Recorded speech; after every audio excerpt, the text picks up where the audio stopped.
Hello Virgo. Again, this is a general reading, although when I pray over the cards and shuffle them, I do ask that everyone receives at least one message. So let's go ahead and get started. Again, I have prayed over the cards, shuffled them, and prepared them. So we can go ahead and get started. I'm going to be pulling 3 cards from the Energy Oracle deck from Sandra Ann Taylor. And then a couple from the Magical Fairies by Doreen Virtue, and then 1 card from Doreen Virtue's Romance deck.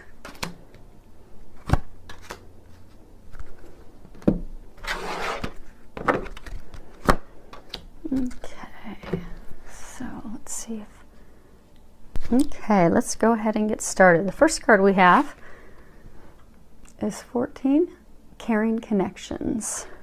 Seems quite fitting. Okay, so with this card, what they're saying is that for some of you, a large number of you, you're really going to be moving forward on a new love interest. For some of you that are already in a relationship, they're trying to let you know that it's going to become more intimate, more close, more connected. And they're saying to, look for those opportunities to deepen the connection, deepen those bonds. And that this is it's a very strong connection between the two of you. And like I said, I do get for a number of you, it is, a new relationship. And for a small number of you, this is actually even signifying a new friendship. That could even, I'm getting like a friendship that could turn into like a strong bond where there could be like a business, a partnership, like a contract for a business partnership at some point. Again, that's for a very small number, because again, the majority, that is a romantic new relationship. And for those of you that are in a relationship, this will be deepening that connection, that bond. And those of you that are going to be in a new relationship, it's really strengthening it. It's going to be a solid bond. Next card we have here is showing Archangel Uriel. And you'll see here she has a crown of amethyst. If you're familiar with the chakras, so we have a 7 chakra system, the top chakra, so they're energy systems. Everything in life is energy. And the 7th chakra, that's, the chakra that's connected to the divine spirit. Uriel is known as the fire of God. And, she's the one that really, with that chakra, connects you to divine, connects you to God. It's the connection where your intuition and that higher awareness and all of the clairaudience and the clair skills, those intuitive skills, that's where and how you connect to those things. I do think it's great that she's, wearing the amethyst crown. Amethyst is really known, of course, to be an intuitive stone that helps with, angelic communications. It's very good with meditating. It's very calming. It's really good at helping you heal emotions and emotional blocks. And in the ancient times, they knew to use amethyst because it was like a sobriety stone. So for some of you, I'm getting that if you're trying to fight addictions, this would be a good to get yourself some amethyst. You could get some jewelry with amethyst. You could just go get an amethyst stone and carry that with you, have it near you, because I get that would help you. And then for others of you, what they're saying is you're going to be getting a lot of intuitive guidance. So what they're saying for you with this card is that be open to that intuitive guidance, because they're going to be giving you quite a bit of that to help you in a number of areas of your life. And if you'll listen to the intuitive nudges and the guidance that they're giving you, it's really going to help you in a number of areas of your life. And I'm getting for some of you back to the amethyst, if you feel that you're blocked and you're not hearing those communications, you're not hearing those messages, get yourself some amethyst, and that will help open you up to hearing those messages and noticing those signs that they're giving you, so you can act on those. So next card we have is 51. You'll see in here you have Jesus, and he is the healer of ages.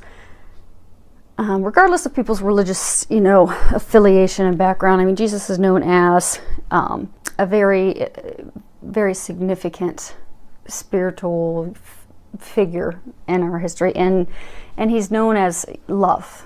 Everything he did and everything he taught came from a place of love, and that love and that connection to the divine is what really made him a powerful healer, because everything he did, you know, it came from divine consciousness. It came from the heart. It came from love. And he had, you know, ancient wisdom, profound healing because of that, because it all came from love. And what you'll notice in this card is he's got the two flames coming from his hand. His divine heart is lit up.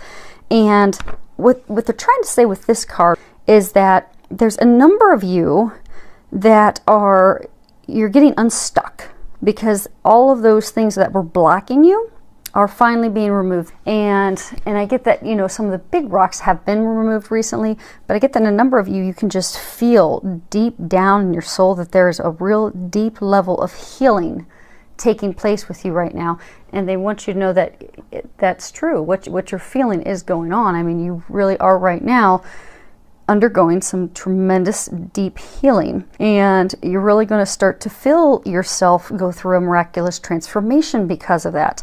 And some of you are already feeling it. Some of you, I mean, it's just like you've got this renewed vitality. Your balance in life is renewed. Your excitement, your joy for life, it's just all renewed because of the great healing that you've gone through. And those of you that can feel and sense that healing's going on, to finally finish the healing at some very deep core rooted things, be it fear, be it addictions. I get for a number of you it's fear, so that you can reach that place of renewal. Okay, next card that we have is ask for what you want. Let the universe and other people know what you need. So when it comes to getting your hopes and desires, it's kind of like when you go to a restaurant and you place your order for a meal. I mean, you have to be specific. You have to let God and the angels and the universe know what exactly it is that you want, and give clarity. And, you know, when you ask, you know, you should always ask for, I'd like this or something better. So that way you're never limiting yourself. You're never putting yourself in a box. But what I'm getting for a lot of you is what this is really saying is to let your significant other know what it is that you want. To be honest, to have honest and open communications. I'm getting for some of you that you would benefit from having a heart-to-heart talk with someone that you're in a relationship with. You know, share with them your needs, share with them your desires, your boundaries, your expectations, your hopes, your dreams. Just really open up and share those things with them. Because they can't give you what you want, need, and desire if they don't know. So you need to share that with them, because you know, they're not going to read your mind.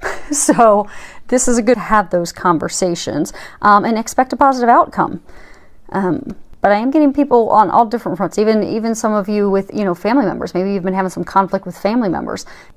Next card we have is practice, practice, practice. And when you read the bottom of it, if it'll zoom in, with daily practice, you can polish your skills and talents and increase your confidence. So, as with all things in life, you know, practice makes perfect or close to perfect. I do get that there's a number of you, there's some of you that you're wanting to start a new hobby. And what they're saying is, you know, go get some lessons to do that. Some of you may be wanting to take up a new hobby that might turn into a practice, or, you know, private business or something. Maybe you want to become a reader, an angel card reader. Well, you're going to have to go take some classes and start practicing with people. And I get for some of you that have recently started a new position, a new career, and you know, you're really trying to, like I get for some of you, like completely changed career paths. So you're in a totally new career path. And what they're saying is, you know, take some classes on the side. Go find a mentor that's in that career field that can help you, you know, advance and figure things out, and who can kind of lead you and help guide you along the way. And then I get for others of you, maybe, you know, you've embarked on this new relationship, and, you know, maybe in the past you've had failed relationships, and, you know, you want this to continue down that warm, loving place, and you don't want to lose that. So what they're saying is, you know, consistency is what is key. Don't just buy her flowers on Valentine's Day. Do something nice and small. It's little things that count daily. It's that consistency, it's that practice, it's that ongoing activity that will continue to improve everything and keep moving things forward and helping you realize your dreams. So active steps, be consistent, and that will get you where you're wanting to go in all areas of life. And the final card we got is make the effort, which ironically ties into the last one. Great love is worth taking the steps you're guided to take. So, and again, I think this just comes back to what we were just talking about. Take those action steps. Angels are saying they've opened these doors for you in love, and they've opened the doors for you with great love. But now the ball's in your court. Now it's time for you to make that effort. You're going to have to make that effort, and it'll be very rewarding effort, because I do get that they have opened up the doors, they've completely cleared the path for a very great love. So when you're getting those nudges and you feel like, I should do this, or I should do that for him, or I should go get her this, or help her with that, those little nudges that you're getting, take action on them, and then you'll find that they'll then give you the next little piece of the puzzle, the next nugget and nudge to what your next thing is that you're supposed to do. And if you need some encouragement, you need help, you need motivation, you need to know what are those steps, just ask, and they will give you that information, and clear your mind so you can hear those nudges and also pay attention to those signs, and then you can act on those. And those will continue moving you forward into that great love that you have been praying and asking for, that they do now have ready for you just to walk toward that. So I'm excited for all of you. Would love to hear any comments that you have. So please feel free to leave any comments, messages below. Thank you for liking, subscribing, and following me on YouTube. Filled with love, joy, and many blessings.